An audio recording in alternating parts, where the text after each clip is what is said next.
एक बार फिर से सभी प्यारे बच्चों को मेरा नमस्कार। स्वागत है आपका आपके online channel learning is life learn with Shubham sir में। तो बच्चों, अपने पिछले वीडियोस में हमने कई प्रकार के सेंटेंसेस को पैसिव वॉइस में चेंज करना सीखा है और आज मैं अपने इस वीडियो में आपको सिखाऊंगा कि कुछ पैसिव वॉइस ऐसे बनते हैं जहां पर बाद में हमको एजेंट की आवश्यकता नहीं होती, ठीक है, जिन्हें बेसिकली हम कहते हैं passive voice without agent. You can also say कि पैसिव वॉइस विदाउट डूअर और ओमिशन ऑफ पैसिव वॉइस, ठीक है। तो कैसे करेंगे, आइए शुरू करते हैं। Let's start because learning is life. तो बच्चों, आपके सामने ये एक रूल लिखा हुआ है, पैसिव वॉइस विदाउट एजेंट और डूअर। इसे हम कहते हैं ओमिशन ऑफ सब्जेक्ट। बेटा, ऐसा होता है कि कुछ हमारे पास ऐसे सब्जेक्ट्स आते हैं एक्टिव वॉइस में जिनका इंपॉर्टेंस पैसिव वॉइस में बहुत ही कम होता है। मतलब कि अगर हम उन्हें पैसिव वॉइस में बनाते समय एजेंट के रूप में या फिर जो ऑब्जेक्ट होता है उसकी जगह पर ना लिखें तो उतना फर्क सेंटेंस में नहीं पड़ता है। वो कम महत्व के सेंटेंस वर्ड्स होते हैं। कौन कौन से वर्ड्स हैं, एक बार देख लेते हैं। सपोज आपकी पैसिव वॉइस में वर्ड आ जाए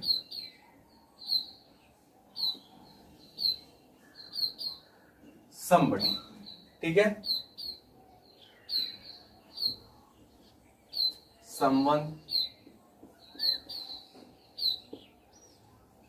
nobody, no one, none, okay,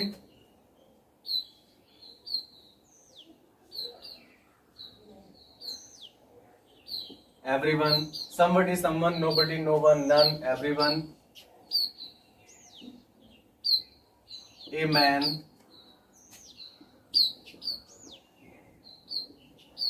people, ठीक है, या कोई ऐसा वर्ड जो इन्हीं में से बिलोंग करता है जिनका इंपॉर्टेंस हमारे लिए बहुत ही कम होता है। आगे लिख सकते हैं, और any word of less importance, any word of less importance. तो somebody, someone, nobody, no one, none, everyone, a man, people और any word of less importance। जब ऐसे शब्द हमारे एक्टिव वॉइस के सब्जेक्ट में होंगे तो पैसिव वॉइस में चेंज करते समय इन शब्दों को शो करने की जरूरत नहीं है। मतलब बाई के बाद जो हम एजेंट डिनोट करते हैं उसको लिखने की जरूरत नहीं होती है। आइए मैं आपको कुछ एग्जांपल्स के थ्रू समझाता हूं एंड आई बिलीव कि आपको बहुत अच्छे से समझ में आएगा। ओके, तो बच्चों, आपके सामने एग्जांपल्स लिखे हुए हैं। Someone has stolen my camera. आप देख रहे हो यहां पर सब्जेक्ट के फॉर्म पर जगह पर लिखा हुआ है someone. Another example, people always admire the soldiers. लोग सोल्जर्स की हमेशा प्रशंसा करते हैं। यहां पर देखिए लिखा हुआ है सब्जेक्ट पीपल और यहां पर लिखा है the police arrested the thief. Police ने थीफ को अरेस्ट किया, तो यहां पर सब्जेक्ट है पुलिस। तो देखते हैं जब इनका पैसिव वॉइस हम बनाएंगे तो हमें क्या करना है। आप जानते हैं this is subject, helping verb, main verb and object. क्या चुराया? मेरा कैमरा चुराया, तो ये इसका ऑब्जेक्ट हो गया, ठीक है। हम क्या करेंगे भाई, अपने ऑब्जेक्ट को चेंज करेंगे सब्जेक्ट में, माय कैमरा, ठीक है। टेंस देख रहे हैं आप, मैंने आपको सिखाया था टेंस, आपको याद होगा। टेंस बेटा कौन सा है? Present perfect tense, has. जो चेंज होता है कॉन्टिन्यूअस, परफेक्ट कॉन्टिन्यूअस में जैसे कि बनता है has been. My camera has been. इसके बाद थर्ड फॉर्म जो कि स्टोलन ही होती है। अच्छा, अब ध्यान दीजिए, इसका हम क्या करते थे, हम बाई लिख करके अपने सब्जेक्ट को ऑब्जेक्ट में चेंज करते थे। हम कह सकते हैं my camera has been stolen by someone. लेकिन बेटा ये जो कुछ हमने आपको वर्ड्स बताए हैं, somebody, someone, nobody, no one, none, everyone, a man, people और any other word, ये इतने इंपॉर्टेंट नहीं होते। अगर मैंने कहा किसी ने मेरा कैमरा चुरा लिया, अब मैं उसका पैसिव वॉइस बोल रहा हूं कि मेरा कैमरा चुरा लिया गया। तो अगर चुरा लिया गया है तो ये बताने की जरूरत नहीं है कि किसी ने चुराया है। अरे किसी ने तो चुराया ही चुराया है, उसको बताने की जरूरत नहीं है। इसे कहते हैं ओमिशन ऑफ सब्जेक्ट, सब्जेक्ट का लोप, सब्जेक्ट को हटा देना। तो हम लिखेंगे my camera has been stolen. ठीक है, यहां पर इस सब्जेक्ट को लिखने की जरूरत नहीं है क्योंकि ये इतना महत्वपूर्ण नहीं है। तीन चीजें होती हैं, लेस इंपॉर्टेंस, कम महत्वपूर्ण हो, अस्पष्ट हो मतलब क्लियर ना हो रहा हो किसने किया है, क्यों किया है, या फिर अज्ञात हो, अननोन हो। ठीक है, इसके बाद देखते हैं people always admire the soldiers. लोग सिपाहियों की या सैनिकों की हमेशा प्रशंसा करते हैं, मतलब जितने भी लोग हैं वो लगभग प्रशंसा करते हैं। हालांकि कुछ लोग हैं जो नहीं करते हैं, उनकी बात छोड़ दीजिए, उनको हम लोग ही नहीं मानते। People always admire the soldiers. ठीक है, सब्जेक्ट ये आप देख रहे हो एडवर्ब ऑफ फ्रीक्वेंसी है। क्या है बेटा? Adverb of frequency. इसको आइडेंटिफाई करना सीखिए। आप आने वाले वीडियोस जो पैसिव वॉइस की सीरीज बंद करने के बाद में, इसको फिनिश करने के बाद में, हम आगे आपसे पूछ करके जो भी आप टॉपिक हमको बताएंगे पढ़ाने के लिए, जो आप इंटरेस्टेड होंगे, उसको हम आगे स्टार्ट करेंगे। बहुत से टॉपिक्स हैं, सोचिए और जो भी आपका मन हो हमें बताइए। ठीक है, people always adverb of frequency admire main verb the soldiers object. The soldiers को चेंज करिए पैसिव वॉइस में,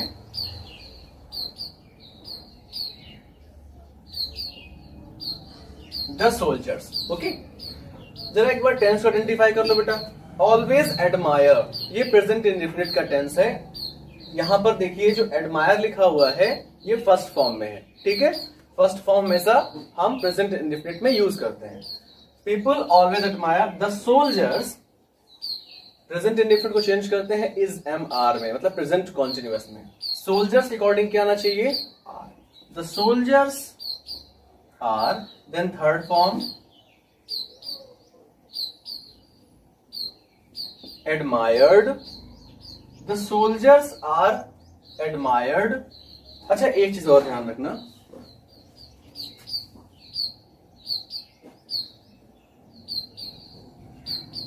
अगर आपके सेंटेंस में ये एडवर्ब ऑफ फ्रीक्वेंसी आया हुआ है तो इसको आप हेल्पिंग वर्ब के बाद में लिख दीजिए। द सोल्जर्स आर ऑलवेज, इसका रूल होता है बेटा एडवर्ब के अकॉर्डिंग। जब आप एडवर्ब पढ़ेंगे तो आपको वहां सिखाया जाएगा कि एडवर्ब्स को कौन कौन से प्लेसेस पे यूज करना चाहिए। अभी हमारा जो एडवर्ब फ्रीक्वेंसी है वो सेंटेंस के बीच में है, मतलब सब्जेक्ट के बाद में है। जब हम आगे आएंगे तो चूंकि अगर यहाँ हेल्पिंग वर्ब होती तो उसको हमने हेल्पिंग वर्ब के बाद में यूज किया होता, तो यहां पर हम हेल्पिंग वर्ब के बाद में यूज करेंगे। The soldiers are always admired.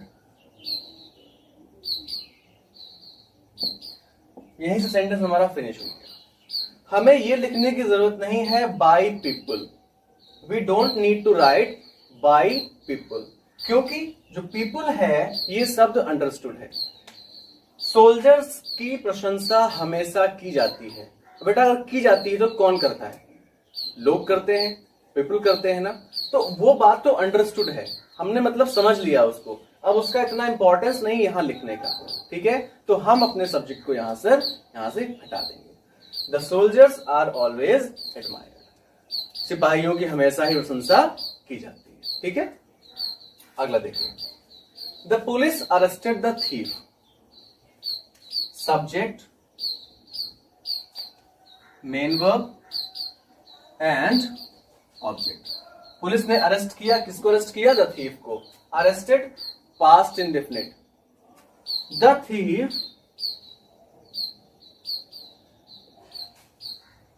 Was, अच्छा वॉज कैसे आया बताइए, गेस करिए वॉज कैसे आया। अब ये आंसर आप मुझे देंगे। अगर आपको समझ आ गया है वॉज कैसे आया तो इट इज वेरी गुड, नहीं समझ आया है तो कमेंट बॉक्स में लिख करके मुझसे आप डिस्कस कर सकते हैं। The thief was arrested, third form.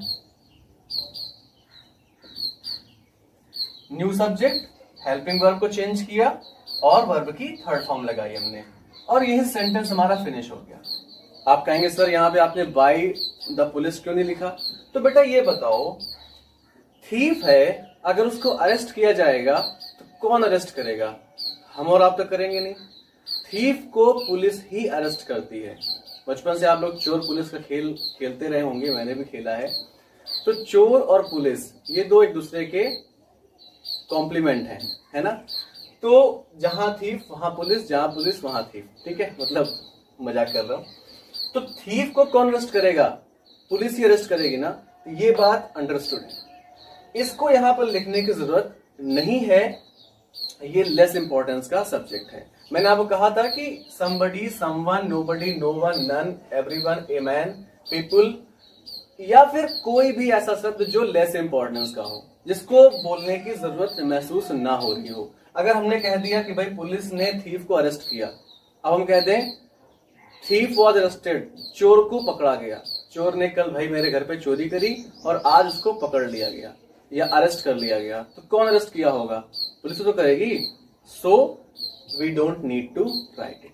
तो ये होते हैं सेंटेंसेस जहां पर हम अपने सब्जेक्ट को ओमिट कर देते हैं, मतलब उसको हटा देते हैं। ठीक है, कुछ और एग्जांपल्स देख लेते हैं। इसका स्क्रीनशॉट आप ले लीजिएगा वीडियो बैक करके।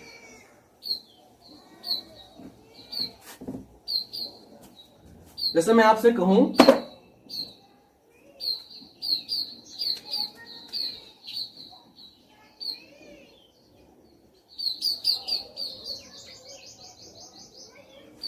sorry.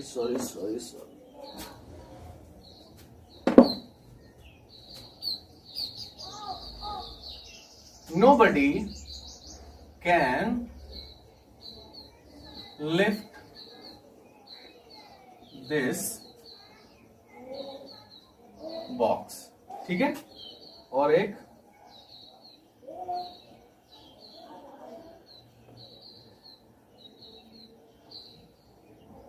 no one can see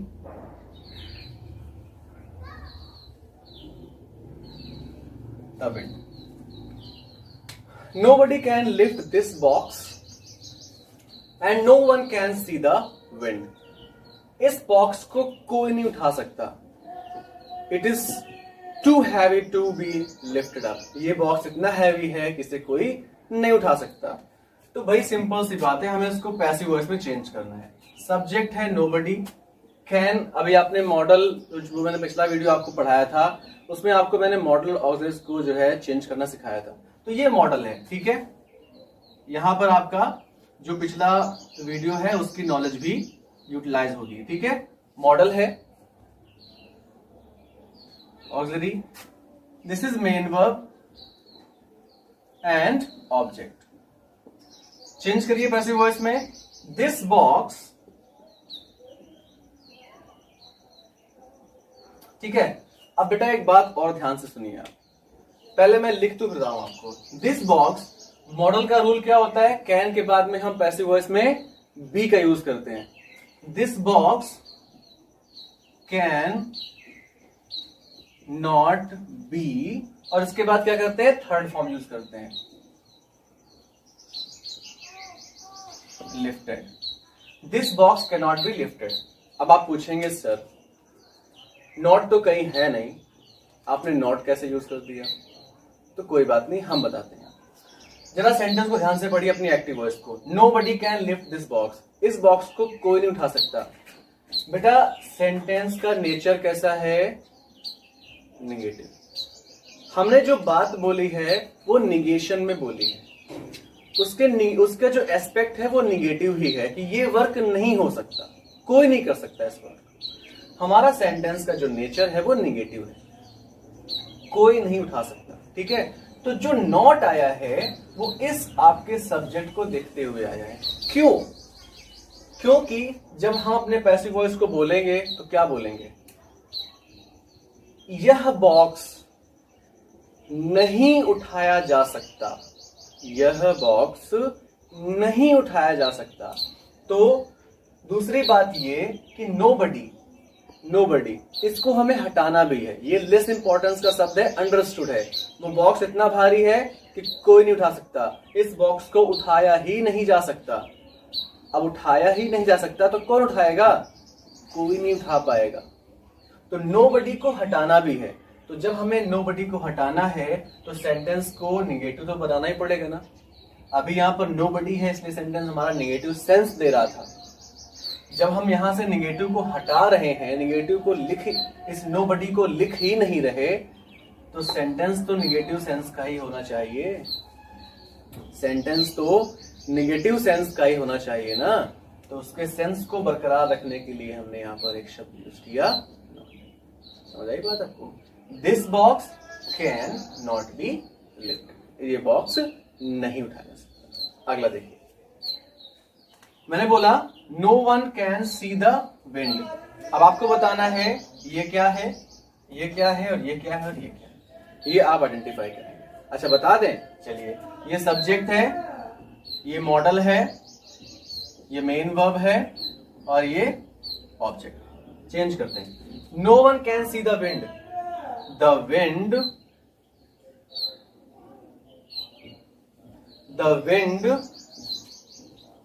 model है तो लिख दीजिए, इसके बाद बी आता है ना, लेकिन ध्यान रखिए यहां लिखा है नो वन।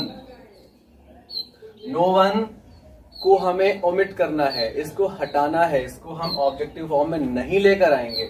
जब नो वन नहीं लेकर आएंगे तो अभी आप देख रहे हो एक्टिव वॉइस का सेंस कैसा है? Negative. No one can see the wind, हवा को कोई नहीं देख सकता है। तो ये जो निगेटिव सेंस है वो तो लाना पड़ेगा ना। द विंड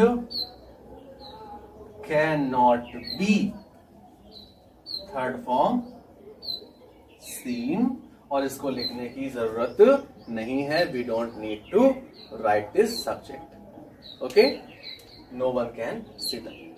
तो यहां पर आप देख लीजिए, जब ये नोबडी और नो वन वाले शब्द आएंगे तो आपको इनको ऑब्जेक्टिव फॉर्म में नहीं लिखना है, रादर उसकी जगह पर आपको एक नेगेटिव वर्ड नॉट का यूज करना है अपने हेल्पिंग वर्ब के। ठीक है, आई होप आप समझ गए होंगे। इसका स्क्रीनशॉट ले लीजिए, इन सेंटेंसेस एंड रूल्स को नोट कर लीजिए अपने पास। इन रूल्स को अपने पास आप नोट करके रख लें। और पिछले वीडियोस अगर आपको देखने हैं तो डिस्क्रिप्शन बॉक्स में आपको उनका लिंक मिल जाएगा। आप इंट्रोडक्शन सीख सकते हैं, declarative sentences, interrogative sentences, sentences having two objects, sentences having model auxiliaries के रूल्स भी आप सीख सकते हैं कि उनको पैसिव वॉइस में कैसे चेंज करते हैं। और एक बात, अगर आपने अभी तक सब्सक्राइब नहीं किया है तो सब्सक्राइब कर लीजिए मेरे चैनल को। साथ ही अगर वीडियो पसंद आया है, जो मैंने आपको पढ़ाया है, इस क्लास की बात आपको समझ में आई है, तो लाइक करने के साथ ही शेयर कर दीजिए। शेयर करने से मेरा फायदा है। ठीक है, और वीडियो साथ बने रहिए हमारे साथ। आप आने वाली वीडियोस देखने के लिए सब्सक्राइब करने के बाद बेल आइकन को भी प्रेस कर दीजिए। ठीक है, बस आपका सपोर्ट ऐसे ही चाहिए। जो भी प्रॉब्लम्स हैं आप मुझसे शेयर करते रहिए। Till then, bye bye, take care.